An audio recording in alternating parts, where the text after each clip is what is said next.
Sengottaiyan EPS இடையே மோதல் முற்றி வரக்கூடிய சூழ்நிலையில் சட்டப்பேரவையில் இன்று அவர் சபாநாயகரை சந்தித்தது தொடர்பாக எதிர்க்கட்சித் தலைவர் எடப்பாடி பழனிசாமியிடம் கேட்டபோது அவர் ஆவேசமாக அது குறித்து அவரிடமே கேளுங்கள், நாங்கள் ஒற்றுமையாகத்தான் இருக்கிறோம் என்ற துணியில் அவர் பதிலளித்திருந்தார். அதற்கு பதிலளித்த சற்று முன்பு சேத்துப்பட்டில் நடைபெற்ற ஒரு நிகழ்ச்சிக்கு இடையே அவர் இபிஎஸ்ஸின் கருத்து தொடர்பாகவும் சபாநாயகரை இன்று தனியாக சந்தித்தது தொடர்பாகவும் செய்தியாளர்கள் கேள்வி எழுப்பினர். அதற்கு பதிலளித்த அவர், சட்டமன்ற உறுப்பினர்கள் சபாநாயகரை சந்திப்பது வழக்கமான ஒன்றுதான் என்றும் தனது தொகுதியில் சுற்றுச்சூழல் பிரச்சனை தொடர்பாக சபாநாயகரை சந்தித்து கவன ஈர்ப்பது தீர்மானம் கொண்டு வருவதற்கான அனுமதியை கோரி அவரிடம் மனு அளித்தார் என்றும், இன்று கூட அதிமுகவை சேர்ந்த மேலும் 5-6 எம்எல்ஏக்கள் சபாநாயகரை சந்தித்தார்கள் என்றும், சபாநாயகரை சந்தித்து ஒரு சட்டமன்ற உறுப்பினர் சுற்றுச்சூழல் பிரச்சனை மற்றும் தொகுதி பிரச்சனை தொடர்பாக மனுக்களை கடிதங்களை அளிப்பது, பேரவையில் அந்த பிரச்சனையை எழுப்புவதற்கான அனுமதி கடிதம் அளிப்பதற்காகத்தான் சபாநாயகரை என்று சந்தித்தேன் என்று கூறினார்.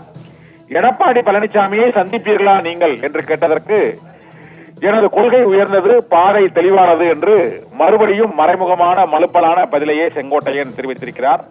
அவர் அதிமுகவில் தொடர்வாரா அல்லது புது அணி காணுவாரா அல்லது எடப்பாடி பழனிசாமியுடன் சமரசம் செய்வாரா என்று பல்வேறு கேள்விகள் எழுந்து வரக்கூடிய நிலையில் இன்று சட்டப்பேரவைக்குள்ளேயே அதிமுகவின் முன்னாள் அமைச்சர்கள் தற்போதைய உறுப்பினர்களான எஸ்பி வேலுமணி, கடம்பூர் ராஜு, அன்பழகன் மற்றும் தளவாய் சுந்தரம், அக்ரி கிருஷ்ணமூர்த்தி உள்ளிட்டோர் செங்கோட்டையனை சமாதானப்படுத்த முயன்றதாகவும் எடப்பாடி பழனிசாமியுடன் சட்டப்பேரவைக்குள்ளேயே பேச வைக்கும் முயற்சிகள் நடைபெற்றதாகவும், ஆனால் அனைத்தையும் செங்கோட்டையன் புறக்கணித்து விட்டு சட்டப்பேரவையில் அந்த 10வது எண் வாயில் வழியாக இன்று வெளியேறிவிட்டார் என்றும் இன்று காலையிலிருந்தே செய்திகள் பரவிக் கொண்டிருந்தன. 2 நாட்களாக சட்டப்பேரவைக்கு வந்தாலும் அதிமுக எம்எல்ஏக்கள் இருக்கக்கூடிய எதிர்க்கட்சித் தலைவர் எடப்பாடி பழனிசாமிக்கு ஒதுக்கப்பட்ட அந்த அறையில் எம்எல்ஏக்கள் கூட்டத்தில் அவர் கலந்து கொள்ளாமல் புறக்கணித்து வந்தார்.